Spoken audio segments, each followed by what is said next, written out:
Hi, this is a VST that I've been working on for the last couple of weeks.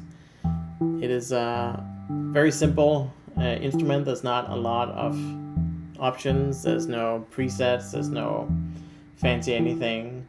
It's based around this idea I had that I wanted to try to create an oscillator that was dirty and unstable and had a lot of uncontrollable overtones, and I wanted to give it a set of configuration options that were fun to play with, but that didn't necessarily give you something where you could plan out and go in with an idea and get to that. Instead, you had to kind of sit down and just listen to it and try to turn the different dials and try to figure out what was going on and try to get something that you liked purely by listening instead of by entering numbers, etc. So let me give you a small demo of what this thing is and isn't. So right now everything is dialed down. It's very clean, very simple. I can open up the filter here a little bit. I do have it running through a little phaser and a little echo and reverb thing right now, so this isn't a fully clean sound. I'll show you some of that later, but let's listen to it first with just a little bit of effects on. So the first thing here is I have a wave folder.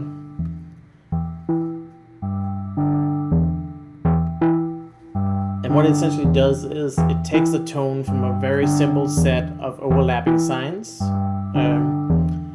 to something that is closer to a little bit of a messy square wave. I have named this T because it is a tangent function.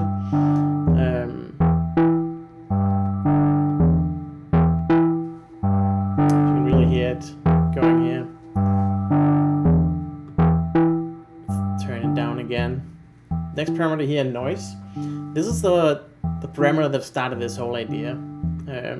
When I turn this up, what it does is it adds noise on the transition parts of the waveform. So if you imagine a square, at the corners, right there where it transitions, that's where it would add a lot of noise. I'm using brown noise, which means that it's not uniform, it's not going to be equal on the series of waves. Instead, it's going to add its own weird, almost like metallic overtones. It's going to add just a lot of character and a lot of mess that yeah, let me just show you.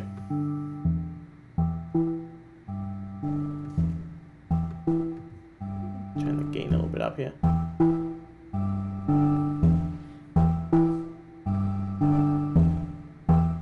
Hear that almost like fuzz, and there's like some bell-like overtones. Can take off the effects for a second here. Give it to you a little more clean.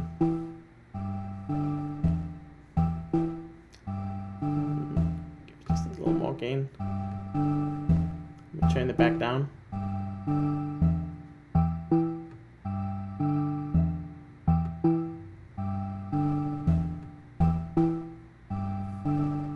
It's subtle, but one of the things it does, other than just making it messy, is that it also means that every single note that you send out through this synth is going to be different.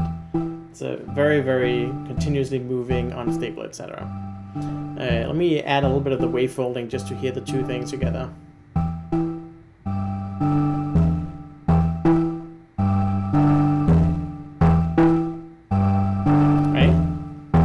I really get that like crunchy sensation. Turn the gain down just a little bit. Add effects back in.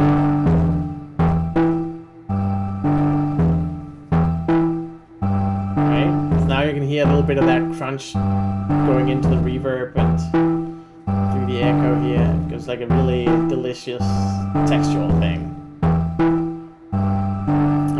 Let's go look at the next parameter, drive.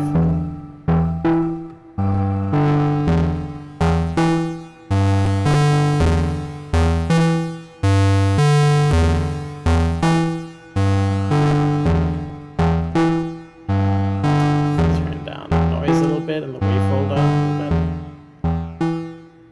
Let's turn it back up again here. So you can see down here in the spectrograph here, there's a lot of overtones being filled in. Essentially, what this does is it adds like a diode clipping style distortion, but only to one of the components of the oscillator. So the oscillator is based around 4 noisy sine waves that run through this whole noise and wave folding thing. And they are skewed octaves apart from each other, and the distortion only happens to one of them. So it's kind of like a subtle in-between thing.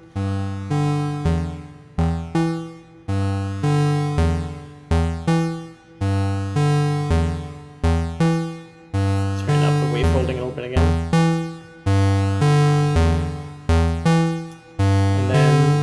Last parameter here is, of course, just a low pass filter. So let's try closing that down a little bit here.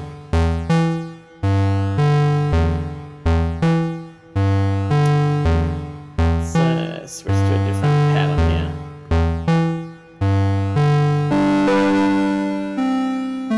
So what you can do here is it's polyphonic, and it does lend itself to some like.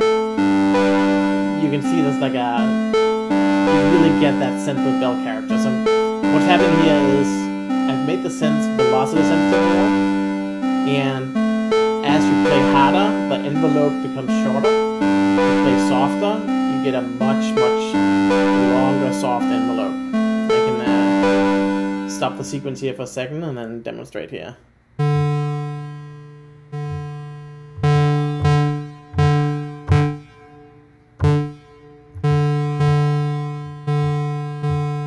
But it also does other things. Start the next sequence here. It adds a different noise character as you're changing your velocity. Oh, this one's a little hard. Turn it down a little bit here. And that creates these unpleasant metallic bell-like characters that you hear in the resonances. But with a little bit of filter on, they become quite pleasant. I'll try turning it even further down here. Let's make it more manageable. That's essentially it. This has been just a little fun experiment I wanted to do, but I'm hoping to make a lot more VSTs that kind of have some of these kind of weird ideas in them. I used a lot of little comb filters and all-pass filters in part of this, in ways where they only apply to some of the components, and that just really adds to this very weird spectrum when you're playing with it. I've been sharing this with some of the people who've been doing jams during January, and I hope to find a way to share it more broadly, but I haven't decided exactly how yet. I probably need to polish it up a little bit to make the game more manageable, and probably need to performance test a little bit more.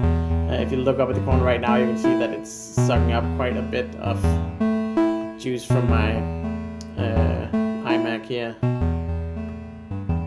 Let's make it a little bit more pleasant here. Maybe open the filter up a little again.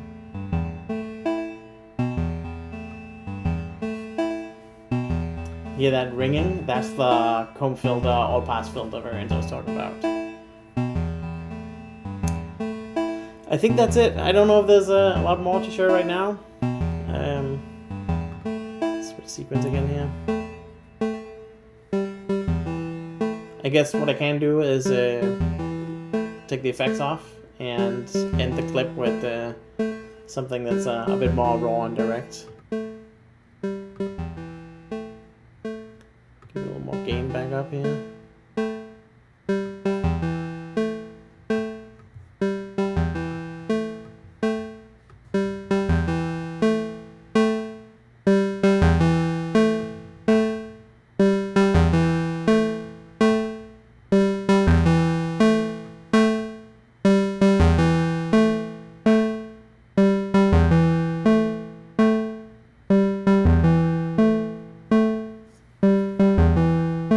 thanks for watching.